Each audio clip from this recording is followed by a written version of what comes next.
Welcome to So Very Easy. My name is Laura, and do you remember the cartoon Casper the Friendly Ghost?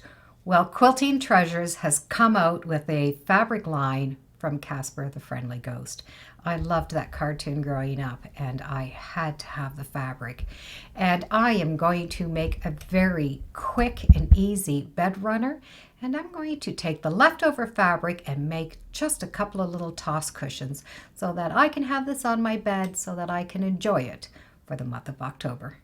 Join me and I'll show you how quick and easy it is to make this bed runner. To make the bed runner, you need to sew 3 pieces of fabric together.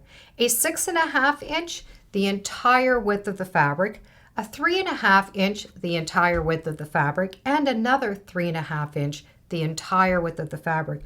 And you're going to sew them together, and that's going to become one strip piece. And you're going to do the same for another color. Now, once you have your 2 strip sets sewn together, press the seams in the same direction. And it doesn't matter what direction. Press them going to the small one and press them going to the large size. Both need to be pressed in the same direction. The next thing is to cut 3.5 inch strips all the way down to the bottom, and do that to both of the strip sets. So I was able to get 11 of the gray sets, but I was able to get an extra one out of the orange, so I got 12.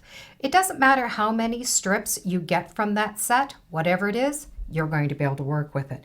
Because what you're going to do is you're going to just sew them back together opposite. So you're going to have the orange and the gray, and then the orange, and then the gray, and continue this all the way down until you use up all of your pieces. Now, the only seam you're going to have to match up is right here, and it will nestle together because the seams will be going in opposite directions. Once you have them all sewn together, it's time to press. How do you want to press it? Well, in this case, it's up to you. You can press them open if you would like, or you can press them all in one direction. However you want to do it is fine. Now that it's pressed, you have this long strip, and this is the centerpiece. Now, if your edges have become a little wonky, you just need to square it up and make sure the entire thing is nice and square. Now I'm going to decide on my borders. I'm going to have 3 borders. You can have 1, you can have 2, you can have as many as you want. And each of my borders are going to be 3.5 inches. And in each border, I'm going to have cornerstones. In order for me to decide what color my cornerstones are going to be, it all depends on the order of my fabric. So for the first border, my cornerstone is going to be my second border fabric. The cornerstone for my second border is going to be the fabric from my third border. So the cornerstone for my final one will be the first one.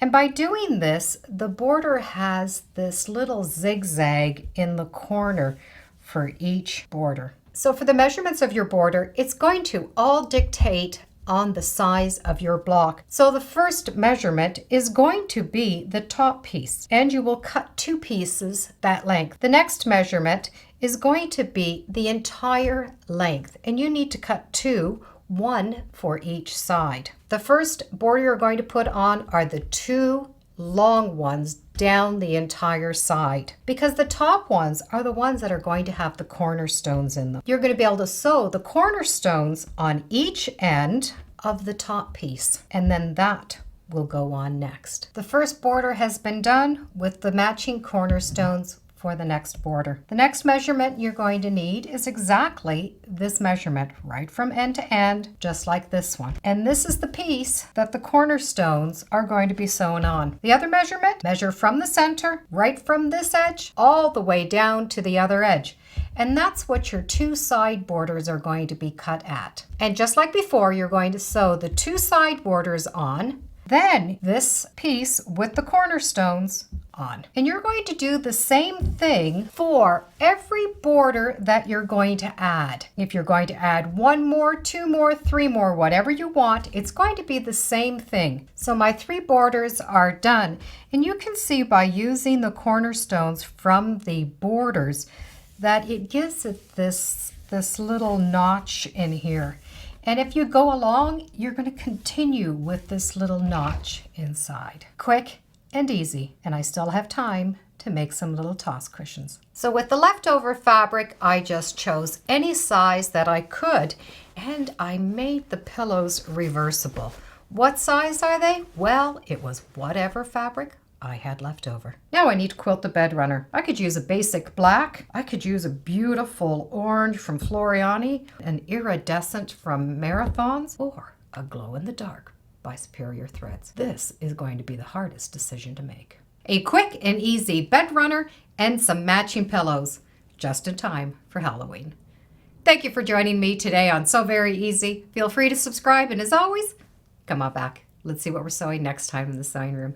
Bye for now.